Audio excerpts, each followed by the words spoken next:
Let's start on a different point. Before we get back to Luke, I like reading movie reviews. Do you like that as well? Before I decide to see a movie, I like to see what other people say about the movie. But of course, that's a very dangerous thing to do because everyone's opinion is not always equally valid. But there are one or two guys who I enjoy reading. And I read one who gave a very scathing review of a kids movie that came out over the December period. And I won't tell you which one it is because your opinion might differ from mine and indeed from his. I haven't seen the movie either.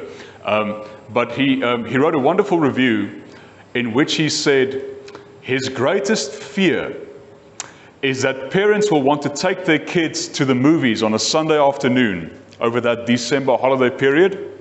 And they'll get to the movies and they will see this action movie full of blood and guts, and that horror movie full of horrible things, and that romantic comedy full of things that kids shouldn't be exposed to, and that drama that's just simply too heavy to watch with kids.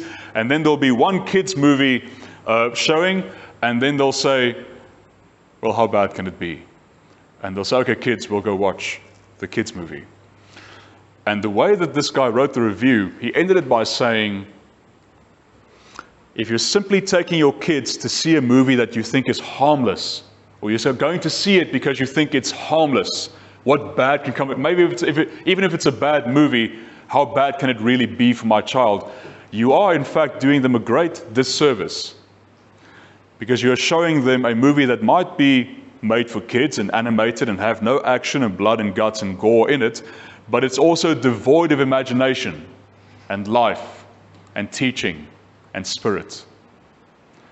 And it would be better for you to go home and put on Lion King for the 100th time than to show them a movie that does nothing for their childlike imagination. Does that make sense? You've seen a few movies like that? Now, before we even get to Luke, I want to tell you that we started with the same question we did last week. Why are you here? Because I hope you're not here because you think, how bad can it be? I hope you're not here because you think church is harmless. I can bring my child to Sunday school, it's better than being anywhere else.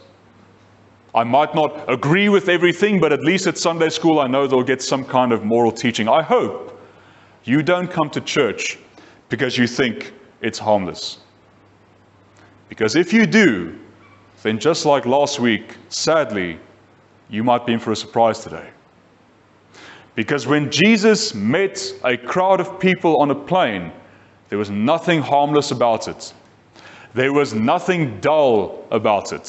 There was nothing devoid of life or imagination or spirit about it. When Jesus met those people on the plane, it was a volatile and a dangerous situation.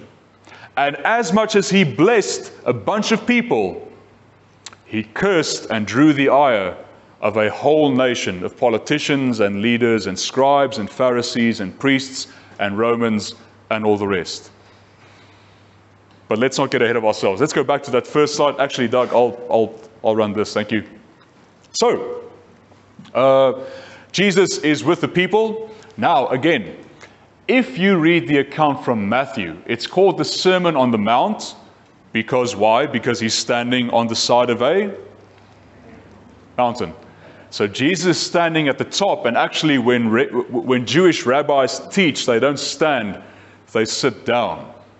So he's sitting on a mountain, and the people are sitting below him and around him, and he's talking to them, and he's talking to them about all these things that he's saying here as well. But Luke doesn't place his teaching on a mountain, he puts it on a plain. So in Matthew it's called the Sermon on the Mount, in Luke it's called the Sermon on the Plain. And you might think, well, what might have been a mountain to Matthew just looked like a plain to Luke, but there's actually a reason why it's done in that fashion. But anyway, they're on the plain, on the level place, a great crowd, disciples, multitude, Judea, Jerusalem, Tyre, Sidon. They've all come to hear him and to be healed of their diseases because power was flowing out of him.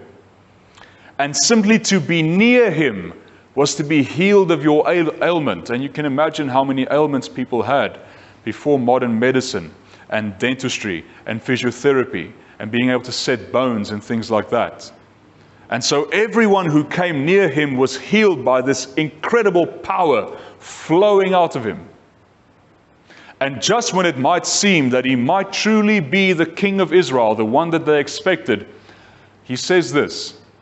Now, interesting, verse 20. A great multitude of people. We could imagine hundreds, thousands. But then he looked at his disciples especially.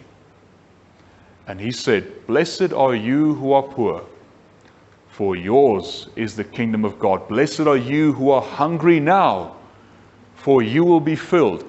Blessed are you who weep now, for you will laugh.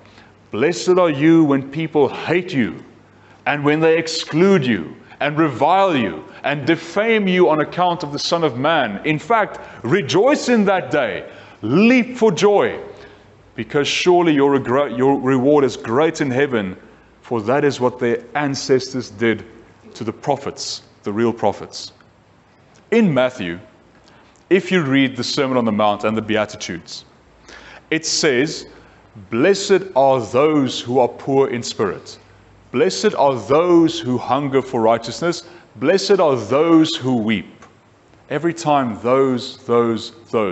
But you see what Luke does here? He makes it much more personal, doesn't he? It's not those over there weeping. It's not those out there who are poor and dependent in spirit. It's you. It's you. And it's me. Blessed are you who are poor, not those. Blessed are you who are hungry, not those. Because in that entire multitude of people, and even among his disciples, people came from different socioeconomic backgrounds. Some of them had the means to fill their bellies every day, and others never knew a full stomach. Some came from wealthy families. Some came from abject poverty. And so Jesus looks them in the eyes and acknowledges their existence as those who are poor, hungry, weeping, and being excluded, reviled, and exiled because of his name. Now, we could stop the reading there, couldn't we? And it would be a wonderful message for all of us. But Jesus doesn't stop. "But woe to you who are rich, for you have received your consolation." If you're rich, you must know that's as good as it gets. If you're rich, you have to know that's as good as it gets. "Woe to you who are full now," and this is much more immediate, "for you will know hunger." And Jesus, at least in Luke's account, is not talking about spiritual hunger. He's not talking about emotional hunger and thirst. He's talking about real hunger. "Woe to you who are laughing, for you will mourn and weep. And woe to you when all speak well of you, for that is what their ancestors did to the false prophets." So as much as Jesus looks at those people in the crowd and he calls them you, blessed are you who are poor and you who are weeping, he looks at the same people. And again, he's not saying woe to those who are rich, woe to those who are filled. He's saying woe to you who are rich, woe to you who are filled, woe to you who are laughing and who have a good reputation with all people.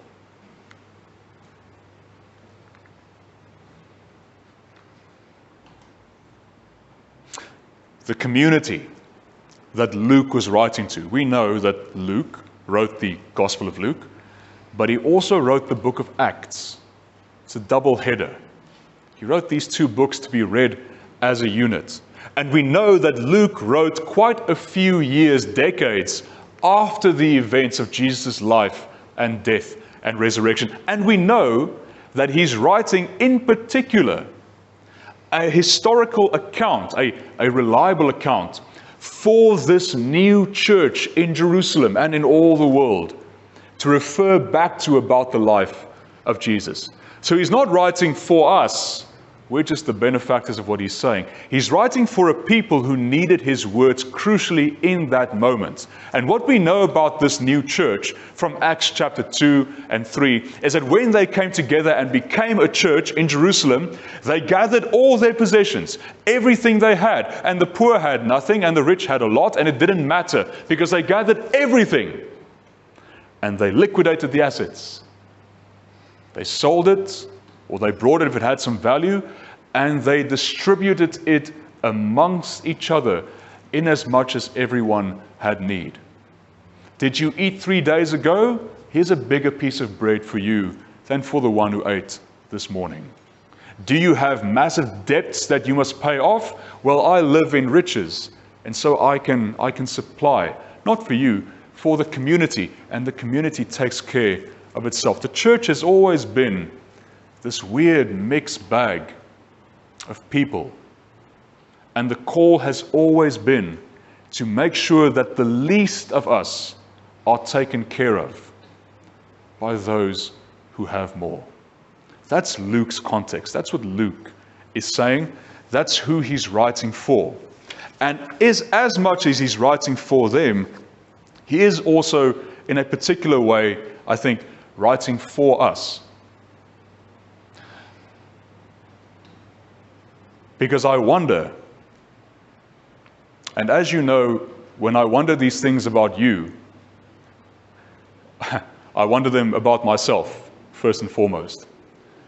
But I wonder when last I really was hungry. Not hungry because I'm trying to not eat, to lose weight. Hungry because I did not have something to eat. I wonder when last you wept for the despair of your everyday living. Now I could turn it around, and I could just as well say to you, as I say to myself, I wonder, when last did you laugh out of your belly, and think about Jesus saying, be careful, one day you will cry. I wonder when last, when you were crying your heart out, did you think that Christ says to you, it's okay, one day you will laugh. Luke is pulling us into the story of Christ, come to change the world. And every single time we think we know what that means, he flips the script on us, just like in a good movie, the kind of movies that you want to see. Every time we think our expectations can explain what Christ is going to do next, he does the exact opposite thing. This is called, in theology, in biblical scholarship, the great reversal. That is the title, the caption of this piece of the gospel.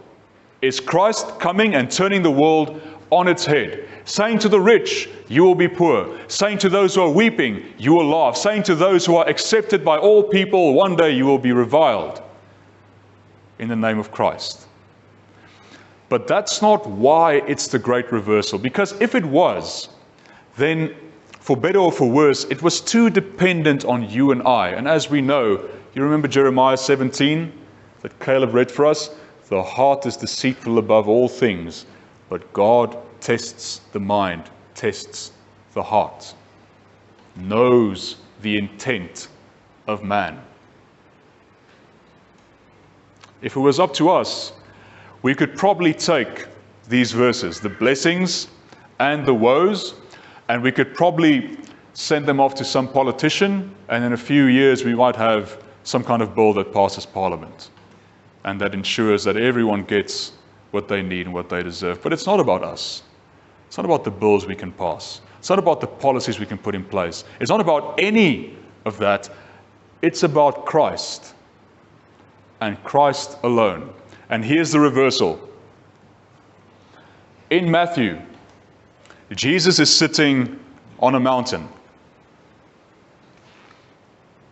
Because in Jewish times, in New Testamental times, the higher up the mountain you were, the closer to God you were. That's what people thought. That is why when Christ goes by himself to pray early mornings, he goes up the mountains. That's why Moses and Elijah and all the prophets went up the mountains to hear the word of God. In the account from Matthew, Jesus is on the mountain, close to God and a representative of God. Okay? This part's important. In Luke, he's not on the mountain, is he? He is in a level place, what we might call a plain. Doug, is it possible for you to go back to Jeremiah 17? Sorry, I should have put that in here.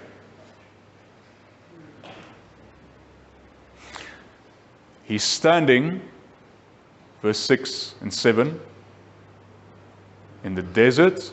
No, previous one, thank you. Where no relief comes, in the parched places of the wilderness, in an uninhabited salt land. The prophets made fantastic use of these two geographic locations. The mountains being the place where God resides, and the level places being the places that are uninhabitable, full of death and warfare. Where do two armies meet in open conflict? On a mountain, in a level field. Where do the crows and the carrion birds come and feed on their bodies? The great reversal is this, that Christ himself does not speak to us from the mountain, but stands in the middle of the uninhabitable plain of human existence, and then tells us, blessed, blessed, blessed, woe, woe, woe. That is the reversal. That is the plot twist that throws us off every single time. Because every time we think we know what Christ is going to do next, which prime minister he's going to call next, which bill he's going to pass next, which school he's going to build next, he tells us, I don't live on the mountain or in Parliament House. I live on the level place, the uninhabitable field of everyday human existence. As an aside, this is why in Matthew, when Jesus speaks in Matthew, he says, blessed are those who are poor in spirit. Blessed are those who hunger and thirst for righteousness, which are very abstract spiritual things. But when he speaks in Luke, he's not talking about spiritual things. He's talking about real poverty and real hunger and real mourning and real despair. Because Luke knows that Christ, the Son of God, did not come only to save our souls, but to recreate the entire creation and every single part thereof. If you've been watching the news in the last 2 weeks, you would know about the situation in the Ukraine. You would know the narrative that plays out on both sides of the divide. You would know on a certain level what is at stake. And if you're old enough, then you will remember how the things you are hearing now in the news are simply repetitions of Cold War rhetoric and of great conflict rhetoric before that. And if you listen to the generals and the foreign secretaries and the prime ministers long enough, on whichever side you choose to listen to, you will hear a message almost rising up through the woodwork. And what you will hear is this: blessed is the one with the bigger army. Blessed is the one with more diplomatic power. Blessed is the one who can impose stricter sanctions. Blessed is the one who controls the pipeline. Blessed is the one who can call on allies. Blessed is the one who controls the narrative.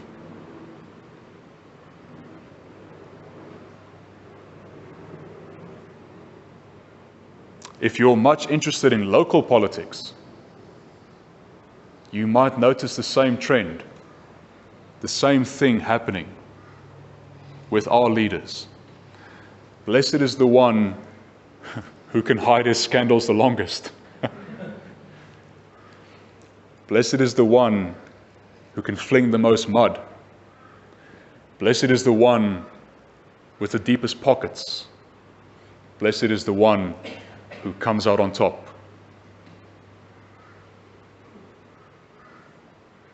Blessed are those who can cheat the system. Blessed are those who can legislate their power. Blessed are those who can keep the status quo. Because we don't need Jesus to tell rich people that if you're rich, that's as good as it gets. If you're powerful, that's as good as it gets.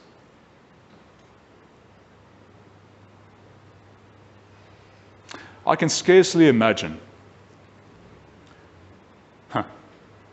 if we were standing on a level field today with power coming out of Christ, healings taking place all around. I can scarcely imagine what he would say if we got to the front of the line and told them, we're from Australia. Your word has spread to the furthest corner of the globe. And we're here for you. Because Australia is a Christian nation. You might say it was a Christian nation. But in any case, whether you say is or was, I can scarcely imagine what Christ would say. I think he would say, woe to you. Woe to you who have legislated faith. Woe to you who have made your Christianity so much a part of your legislation and your identity and your schools and your laws that you have become the very thing I was against. I wonder what Christ would say to Christian leaders, whether they are here or in America or anywhere else in the world. I wonder what he would say to the powerful men and women of the world. I don't know, because I know the one time he did meet a powerful person, his hands were tied behind his back and his hair was clotted with blood. And that's what they got out of him. The one time Jesus confronted, or perhaps was confronted, by the powerful, those who make the rules, those who are rich, full bellies, laughter around their tables. The one time he did meet them, the night of his arrest, his hands were tied behind his back, and he was bloodied and beaten and broken.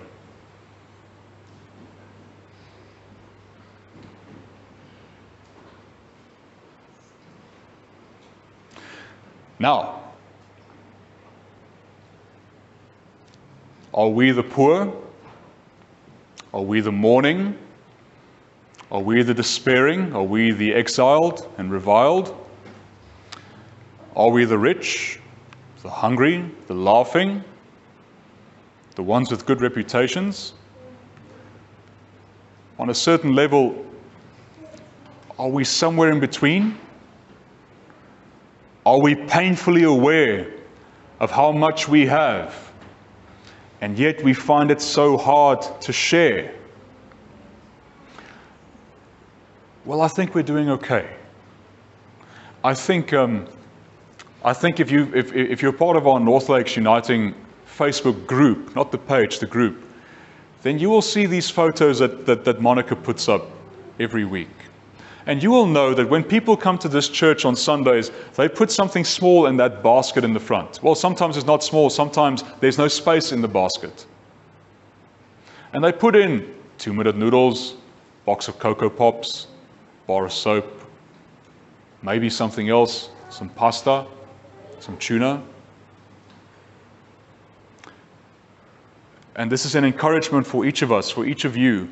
Every time you do that, then you are taking Luke 6 seriously. You are saying, those who are poor and hungry deserve some of what I have. They need some of what I have. And more than that, when you can find it in your heart to part with a can of creamed rice pudding,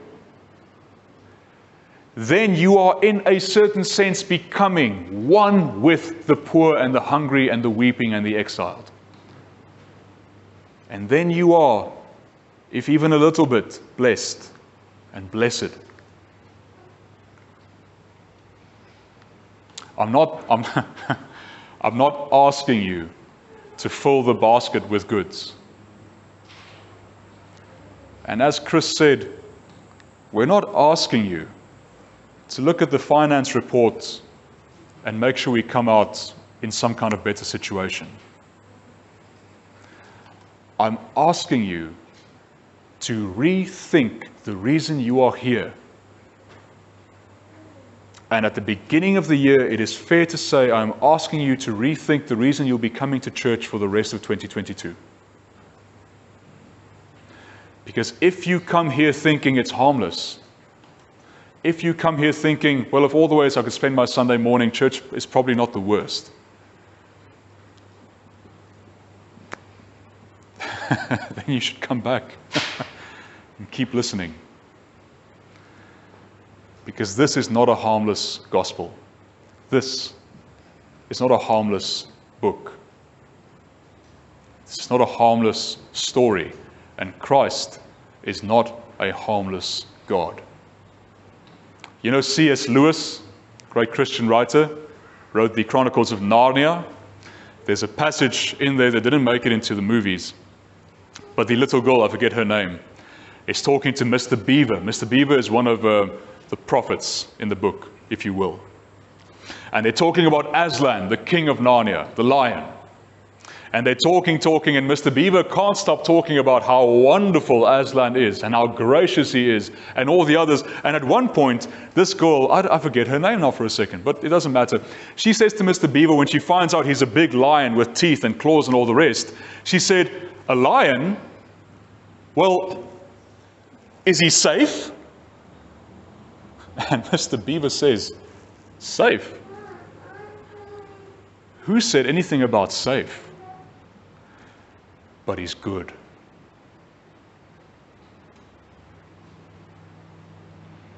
The man who spoke blessing and woe is anything but safe. But if you choose to follow him, you will be able to say that he is good. And that when he is done with you, you will be blessed. There's a word in there, it's one of Luke's favorite words, right in the beginning before Jesus starts speaking. All the people are around, all the people are standing there, everyone's trying to touch him, to get close to him, for power came out of him. And I've spoken about this in this congregation before. The word there in Greek for power is dynamis, which is where we get the English dynamite. Because indeed, the power in this book is like dynamite. The power of the Holy Spirit is like dynamite laying potentially latent within each of us, waiting for a spark or a flame of ignition.